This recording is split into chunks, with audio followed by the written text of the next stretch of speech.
Bonjour à tous, aujourd'hui on va voir Coca-Cola. Coca-Cola qui poursuit sa hausse du coup et on verra aussi Dassault Systèmes sur lequel on est sorti de position qui a fait un beau moins 10% hier. On verra pourquoi. Et on commence tout de suite avec les indices comme tous les jours.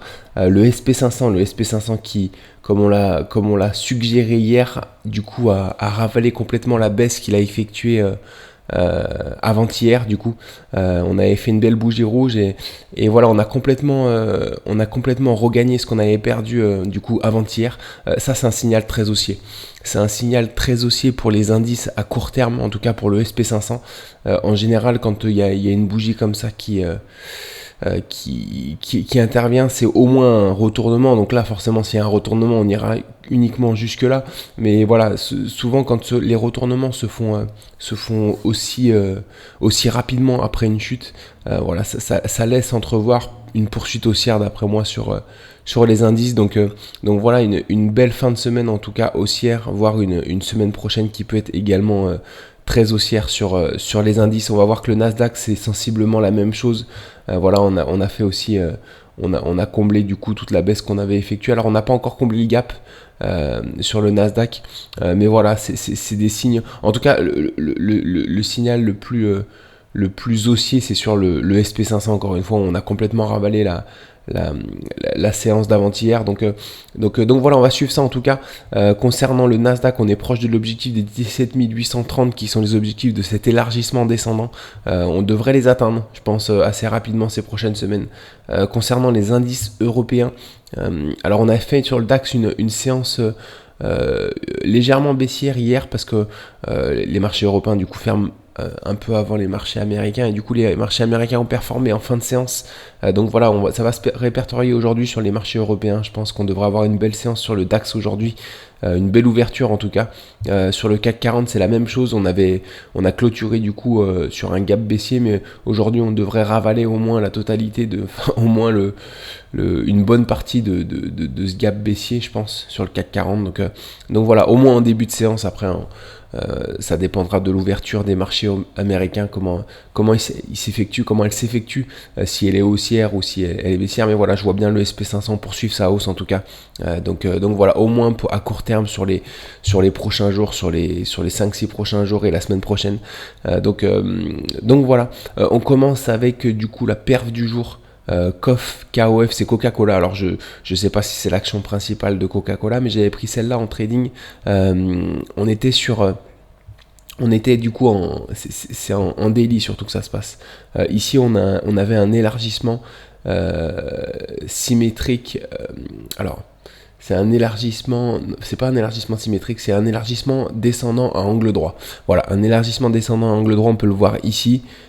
Voilà, mais je l'ai tracé seulement en daily, du coup qu'on a cassé par le haut et on est venu faire un throwback ici et on avait un retournement ici, on a été fortement déclenché sur cette séance là, on a failli se faire sortir après et là on voit depuis 2-3 séances on repart vers le haut. Donc on est sur notre R2 en ce moment. Les objectifs du coup de cette figure, de cet élargissement descendant angle droit sont les 109,8 au-delà de notre R6. Donc voilà, on en prend la direction pour le moment, à voir comment on réagit sur les sommets ici, sur cette zone ici. Donc on peut peut-être faire une petite correction avant de repartir vers le haut. Mais voilà, une belle performance pour Coca-Cola du coup depuis 2 jours là. Donc on va continuer à suivre ça en tout cas. Concernant le flop du jour, Dassault, j'en parlais en introduction. Dassault on l'avait prise depuis un moment ici sur le throwback également de ce triangle symétrique de creux qu'on a cassé par le haut. Donc voilà, on était venu prendre position ici en daily. Il y avait un retournement, donc on avait été rapidement enclenché, c'était parti rapidement vers le haut.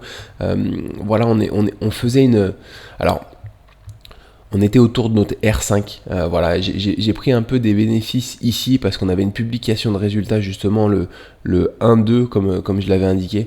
Donc voilà, j'ai pris quelques bénéfices ici, j'ai bien fait parce que vous voyez la publication de résultats visiblement n'a pas été bonne. On a ouvert du coup sur notre R2 alors qu'on était sur notre R5.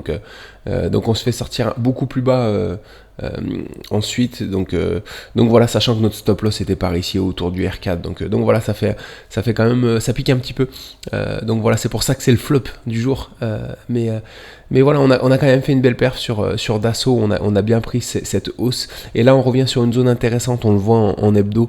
On revient sur cette zone de cette ancienne zone de résistance de ce triangle symétrique ici. Donc, faudra faire attention ici à surveiller les retournements pour éventuellement repartir vers le haut et aller vraiment atteindre les 52,20 qui sont l'objectif de ce triangle symétrique de creux.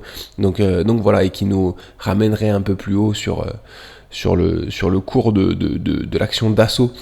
Donc voilà, on va suivre ça en tout cas. Ça reste une belle perf, mais un peu déçu que ça se finisse comme ça. Hein. J'avoue que on est content.